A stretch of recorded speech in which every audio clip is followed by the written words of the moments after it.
ಕನ್ನಡ ಅಭಿವೃದ್ಧಿ ಪ್ರಾಧಿಕಾರ ಹಾಗೂ ಮಾಗಡಿ ಸಮೃದ್ಧ ಗ್ರಾಮೀಣ ಅಭಿವೃದ್ಧಿ ಆಯೋಜಿಸಿದ್ದ ಕೆಂಪೇಗೌಡರು ಕನ್ನಡ ಭಾಷೆಗೆ ನೀಡಿದ ಕೊಡುಗೆ ವಿಚಾರ ಕುರಿತ ಒಂದು ದಿನದ ಕಾರ್ಯಾಗಾರಕ್ಕೆ ಕನ್ನಡ ಪ್ರಾಧಿಕಾರದ ಕಾರ್ಯದರ್ಶಿ ಡಾ ಸಂತೋಷ್ ಹಾನ್ಗಲ್ ನಿನ್ನೆ ಚಾಲನೆ ನೀಡಿದರು.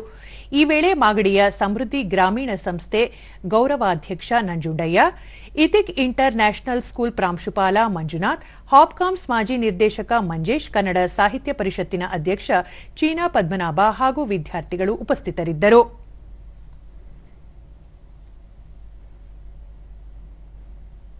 ಬಳಿಕ ನಂಜುಂಡಯ್ಯ ಕನ್ನಡ ಭಾಷೆಗೆ ನೀಡಿದ ಕೊಡುಗೆ ಬಗ್ಗೆ ತಿಳಿದುಕೊಳ್ಳಲು ಕಾರ್ಯಾಗಾರ ಸಹಾಯಕವಾಗಿದೆ.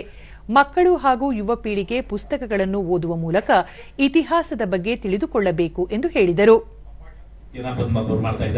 ನಾನು ಅವರಿಗೆ ಸಂದರ್ಭದಲ್ಲಿ ಅಭಿನಂದನೆಗಳನ್ನು ಸಲ್ಲಿಸ್ತಾ ಇದ್ದೇನೆ ಇಂಥ ಕೆಲಸಗಳಿಗಾಗಿ.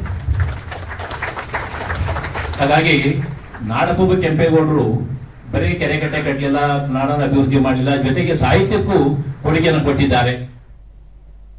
ಮಂಜುನಾಥ್, ಕೆಂಪೇಗೌಡರು ತಮ್ಮ ಆಡಳಿತ ಕಾಲದಲ್ಲಿ ಕವಿಗಳಿಗೆ ಸಾಹಿತ್ಯಕ್ಕೆ ಪ್ರೋತ್ಸಾಹ ನೀಡುವ ಮೂಲಕ ಕನ್ನಡ ಭಾಷೆಯನ್ನು ಎತ್ತಿ ಹಿಡಿಯುವಲ್ಲಿ ಬಹುಮುಖ್ಯ ಪಾತ್ರ ವಹಿಸಿದ್ದಾರೆ ಎಂದು ತಿಳಿಸಿದರು. ಮತ್ತೆ ಲಾವಣಿಗಳು ಮಾತನಾಡ್ತಕ್ಕಂಥದ್ದು ಹಾಗೂ ಹಾಡ್ತಕ್ಕಂಥದ್ದನ್ನ ನಾವು ನೋಡಬಹುದು ಸುತ್ತ ಭಾಗದಲ್ಲಿ. ಹಾಗಾಗಿ ಅದರೊಳಗೂ ಕೂಡ ನಾವು ಗಮನಿಸೋದ ಸಂದರ್ಭದಲ್ಲಿ ತಲೆಮಾರಿನಿಂದ ತಲೆಮಾರಿಗೆ ಜನಪದ ಸಾಹಿತ್ಯದಲ್ಲೂ ಕೂಡ ಕೆಂಪೇಗೌಡರ ಒಂದು ವ್ಯಕ್ತಿತ್ವ ಮತ್ತೆ ಅವರ ಸಾಹಿತ್ಯ ಕೃಷಿಯ ಪ್ರಭಾವ ಜನಪದ ಸಾಹಿತ್ಯದಲ್ಲಿ ಇರ್ತಕ್ಕಂಥದ್ದು ಕೂಡ ನಾವು ನೋಡಬಹುದಾಗಿದೆ.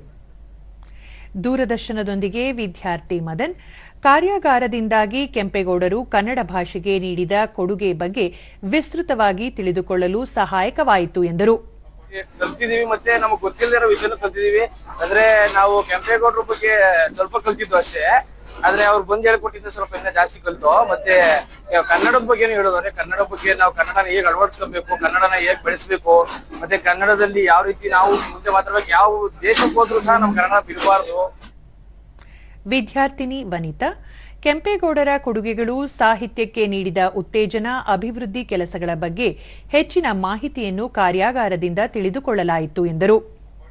ಬರೀ ನಮ್ಗೆ ಕೆಂಪೇಗೌಡರು ಅಂದ್ರೆ ಏನು, ಬೆಂಗಳೂರು ಸ್ಥಾಪನೆ ಮಾಡಿದವರು ಅಷ್ಟೇ ಗೊತ್ತಿತ್ತು. ಬಟ್ ಮಂಜುನಾಥ್ ಸರ್ ಅವರು ಅದ್ರ ಬಗ್ಗೆ ನಮ್ಗೆ ಮಾಗಡಿ ಅಂದ್ರೆ ಏನು, ಮಾಗಡಿಯಲ್ಲಿ ಇರುವಂತಹ ಕೋಟೆ, ದೇವಸ್ಥಾನ, ಪ್ರತಿಯೊಂದು ಶಾಸನಗಳ ಬಗ್ಗೆ ತುಂಬಾ ಚೆನ್ನಾಗಿ ನಮ್ಗೆ ಅರ್ಥ ಮಾಡಿಸಿದ್ರು.